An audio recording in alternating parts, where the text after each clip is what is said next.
If you're watching this video, I have to tell you, what you're about to hear from me is something that should go down in history because our world has reached the end of the petrodollar era. But if this isn't true, then it would be one of the biggest pieces of fake news ever. So how can we be sure this news isn't baseless? Let's take a look together at what would happen if it's real. How important would it be? The end of the petrodollar era is extremely significant because it fundamentally shakes the throne of the United States dollar as the primary global reserve currency in a major way. Since the year 1971, when U.S. President Richard Nixon made the historic decision to stop backing the dollar with gold as a physical asset, the world has relied on this system. From that specific point on, the US dollar was essentially backed by debt. Part of it was very much like cholesterol. And another crucial part, the thing that replaced gold and kept the dollar strong as the global reserve currency, was what they called black gold, or crude oil. That's because the United States made a strategic deal with Saudi Arabia, which was known as the big brother of the entire Middle East region. Right? And that region is a major oil producer with massive crude oil reserves. So the United States struck a deal with Saudi Arabia. This is what's known as the petrodollar. The agreement was that the U.S. would provide military support to Saudi Arabia in exchange for Saudi Arabia selling oil exclusively in U.S. dollars. And now there have been rumors about this. Since the beginning of June, or specifically on June 9th, 2024, the Crown Prince of Saudi Arabia, MBS, announced the cancellation of the petrodollar agreement and ended the petrodollar contract from that day onward. The petrodollar, you see, was an agreement between Saudi Arabia and the U.S., with the official contract signed in 1974, specifically on June 8th. So what does this mean? It means that from now on, Saudi Arabia will now sell oil in a variety of currencies. That means whether it's the yuan, the euro, the ruble, or any other currency, even the US dollar is still possible. But it's no longer exclusively in US dollars. And this will cause the United States to lose a major pillar of its power, specifically its significant influence over global finance through oil. Losing this pillar of power is a huge blow to the United States because it will lead to this. The world will have less demand for the US dollar since one of the main utilities or benefits of holding US dollars will disappear. In other words, it's no longer necessary to hold dollars just to buy oil. So what happens next? So if the world needs fewer US dollars, what will happen as a result? What kind of situation will we see next? Let's keep listening. First, we need to understand, what is the United States' biggest export? It's not iPhones, it's not Apple, it's not Microsoft. If you add up the total export value of those two companies, it's only in the hundreds of billions of dollars. It's not Hollywood, and it's not Kim Kardashian either. The thing that the United States exports in the greatest quantity and value is money, US dollars themselves. The United States is a money exporter, or a country that exports currency. The US dollar is the most powerful currency in the world. Even Thailand, for example, has international reserves totaling $246 billion. And out of that, $46 billion is held in US government bonds. And that's just a small amount, because as everyone knows, Thailand isn't one of the world's major economies. But other countries, they hold a lot of US government bonds. Altogether, globally, the total is $7.3 trillion. This number really shows just how popular the US dollar is. The reason so many countries have to hold a lot of US dollars or US government bonds is in part because of the petrodollar agreement. After all, you need dollars to buy oil, right? And as I've mentioned in several videos before, what gives something value is the real value doesn't actually come from money itself. Money is just a medium of exchange. That's all. What truly has value are commodities, like oil, which can actually be used for economic benefit, right? And because the US has had the petrodollar agreement for so long, people want to hold dollars so they can exchange them for oil. That's why the US has enjoyed a lot of financial privileges.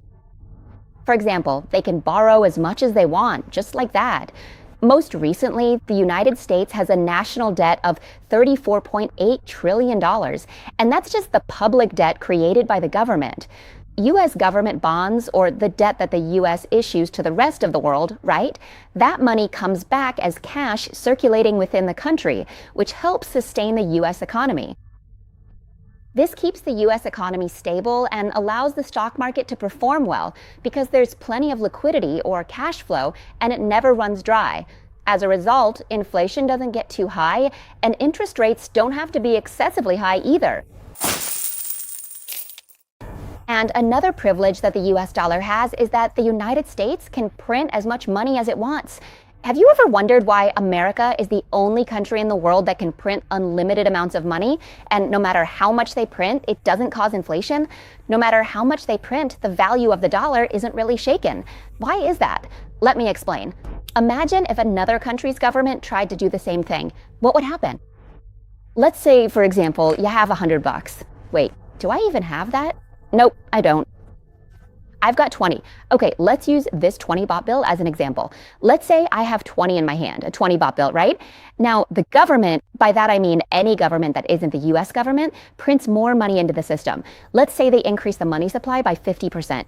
The 20 I have in my hand hasn't gone anywhere, but the purchasing power of this bill will drop by 50%, or by the same proportion that the government increased the money supply. Because even though you still have this bill in your hand, the money out there has increased by another 50%. It was just printed, created out of thin air. That's why inflation happens.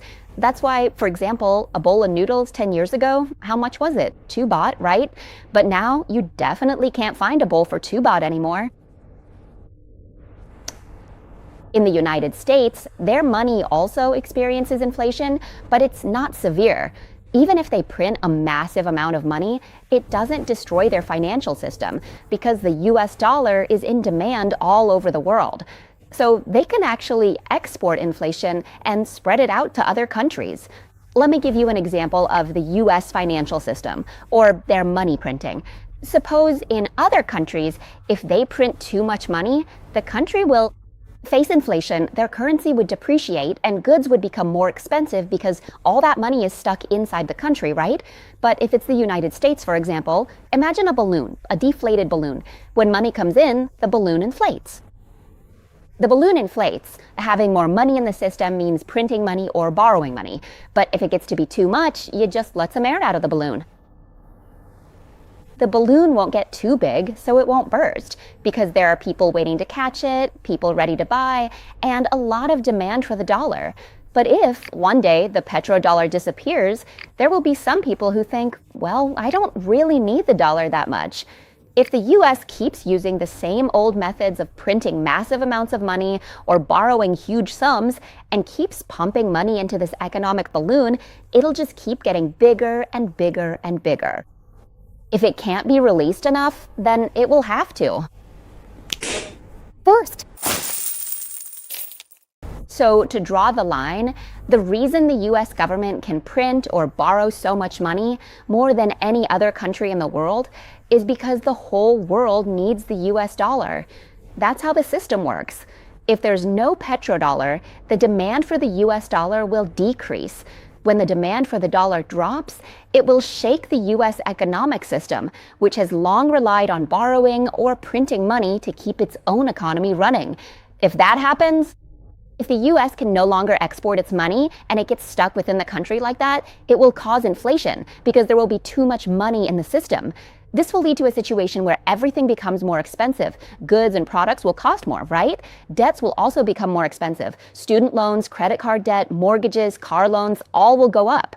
Then people won't be able to borrow money because interest rates will rise. Banks will collapse, and so will companies and stores. And ordinary people who can't handle their debt burdens when the economy's bad or their income drops will end up collapsing as well. This cycle I'm talking about isn't just speculation. When a government prints too much money or borrows excessively, in other countries, it's already led to collapse. For example, Argentina has seen inflation soar to 200%. Lebanon has lost more than 90% of its currency's value. In Venezuela, people have to walk, migrate out of the country because of hyperinflation. 3/4 of Syria's population has become desperately poor, to the point where they have nothing to eat, all because of inflation. In Sudan, the prices of food and grains have doubled, leaving people starving and with nothing to eat, again, because of inflation. Now, if the end of the petrodollar really happens, let's try analyzing what might happen, just for fun. What reasons might motivate MBS, the Crown Prince of Saudi Arabia, to not want to continue with the petrodollar? Well, the current situation with the US dollar isn't looking so good. That's because the United States has chosen to respond to the world with force. It's about sanctions, whether it's sanctioning Russia or imposing secondary sanctions on various countries that help Russia with trade. This has affected China and many other countries as well. As a result, many nations now feel they can't trust the United States like they used to, and new major powers are emerging. So every time the US decides to respond with force, using sanctions and weaponizing the dollar against others, it's like using the US dollar as a weapon to stab at other countries. This is leading to the rise of de-dollarization, or the creation of new financial system structures aimed at challenging the dominance of the US dollar. Sanctions, or economic boycotts, are only effective when, first, the party imposing the sanctions has enough power to enforce them and actually damage the target. Second, the target or victim of the sanctions is unable to adapt. But if anyone who is sanctioned can adapt and move outside the sanction system, they can regain their commercial power or whatever influence they had. Even stronger than before. Take Russia as an example. Russia is a country that has been heavily sanctioned. Was Russia in the right? Not really, because they attacked Ukraine, right? But Russia had $300 billion seized by the United States from the financial system, and now that money is being used to generate profits to support Ukraine in attacking Russia again. If anyone thinks that the US sanctions have isolated Russia from the world and that this would make Russia worse off, that's not the case at all. Russia's economy is actually doing well. It's actually doing really well. And if anyone says that Russia is isolated, I want you to look at this picture. This is from the St. Petersburg International Economic Forum, which was held in Russia in early June. You can see that economic leaders from 130 countries around the world attended to listen to President Vladimir Putin talk about his grand plans for global trade. And right after this event, Putin organized another one back-to-back, which was BRICS 2024. In Russia, they invited ministers from the BRICS nations to discuss the future goals of BRICS. There were a total of 54 key topics, but I've summarized two that I think are important. The first is the new financial system, a new global financial system. The BRICS nations intend to overhaul the world's financial system so that all countries, especially smaller and less powerful ones, can have a greater voice and easier access to the international financial system and institutions with more equality and free trade.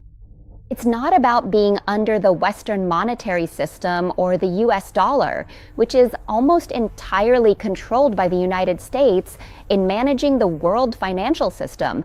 It's also subject to the political power of the US. This is one of the reasons why countries that don't want to be under the control of the Western financial system have come together to make this happen. And another important point, which I think is crucial, is the end of the era of sanctions by the United States. If America is dissatisfied with someone or thinks someone is acting wrongly, they can seize US dollars from that person's system, freeze the assets, and you never know when or how those funds might be used. This fear has brought people together to create a new system, as I mentioned before, to escape the US dollar and prevent anyone from having control over us anymore. Exactly. That's why we're seeing a variety of countries, including Thailand, coming together to build a new financial system. The goal is to make sure everyone can access financial services, access financial institutions, and be able to trade freely with each other. Amen to that.